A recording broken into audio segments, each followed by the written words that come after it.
है मोदी जी के नेतृत्व में 80 करोड़ लोगों को फ्री में राशन दे रहा है, और दूसरी तरफ पाकिस्तान है 23 करोड़ लोग भूखों मर रहे हैं वहां पर। 23 करोड़ की कुल आबादी, और वह भी भूख से मर रही है।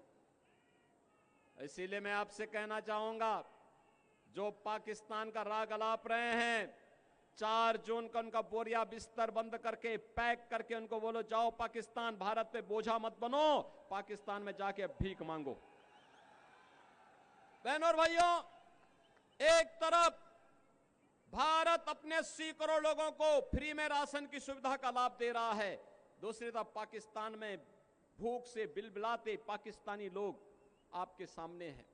जितनी पाकिस्तान की आबादी है, उससे बड़ी आबादी को भारत ने पिछले 10 वर्ष में गरीबी रेखा से उभारने में मदद की है। 25 करोड़ लोग गरीबी रेखा से उभरे हैं भारत के अंदर।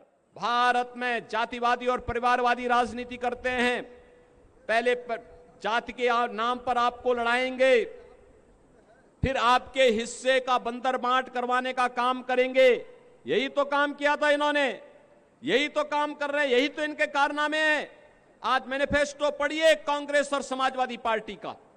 ये मैनिफेस्टो इंडी गठबंधन का क्या बताता है? ये मैनिफेस्टो बताता है, इन्होंने कहा है कि अगर कांग्रेस की सरकार आई तो अनुसूचित जाति, जनजाति और पिछड़ी जाति की आरक्षण को ये लोग मुसलमानों को दे देंगे। क्या आप इसको स्वीकार करेंगे क्या? अरे तो बाबा साहब भीमराव अंबेडकर का अपमान है, भारत की मूल भावनाओं का अपमान है। बाबा साहब भीमराव अंबेडकर ने कहा था धर्म के आधार पर भारत के अंदर आरक्षण नहीं हो सकता, क्योंकि यही आधार देश के विभाजन का कारण बना था। और संपत्ति का सर्वे करवाने के बाद इनके द्वारा कहा जाता है कि संपत्ति का सर्वे करवाने के बाद यह उस पे एक वरासत टैक्स लगाएंगे। वरासत टैक्स का मतलब आप जान रहे हैं? आपके बाप दादों ने, आपके ग्रैंडफादर ने, आपके फादर ने जो संपत्ति अर्जित करके आपको विरासत के रूप में दी है, इसमें से आधी संपत्ति ये कांग्रेस और समाजवादी पार्टी के लोग ले लेंगे। फिर ये पाकिस्तान, बांग्लादेशी घुसपैठियों को, रोहिंग्या को बांटने का काम कर देंगे इसी संपत्ति को। क्या अपनी संपत्ति में आप क्या इनको बंदर बांट करने देंगे क्या? आपके बाप दादों की खून और पसीने की कमाई में क्या ये लूट मचाएंगे क्या? क्या इनको सेंधमारी करने की छूट देंगे क्या? और दूसरा बहनों और भाइयों, मैं इसीलिए कहता हूं कि कांग्रेस और समाजवादी पार्टी के अंदर उनका घोषणा जो कहती है, वो ये कहती है कि हम वरासत टैक्स लगाएंगे। ये वरासत टैक्स कुछ और नहीं, ये औरंगजेब का जजिया कर है, जजिया कर। क्या जजिया कर देंगे? अरे स्वतंत्र भारत है, जजिया कर औरंगजेब ने लगाया था।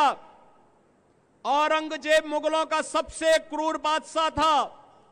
औरंगजेब ने अपने भाई की हत्या की।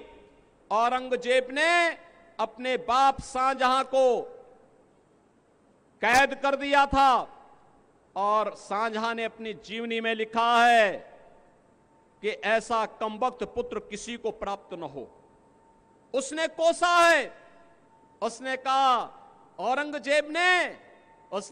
औरंगजेब के बारे में शाहजहां ने लिखा है कि इससे ऐसा कमबख्त पुत्र किसी को पैदा न हो। और कोसते हुए औरंगजेब ने कहा था कि तुमसे अच्छे तो ये हिंदू हैं जो जीते जी अपने बड़े बुजुर्गों का सम्मान करते हैं और मरने के बाद भी अपने परिवार, अपने पूर्वजों को श्राद्ध और तर्पण के माध्यम से जल देने का काम करते हैं। लेकिन दुष्ट औरंगजेब, तुमने तो मुझे एक एक बूंद पानी के लिए तरसाया है।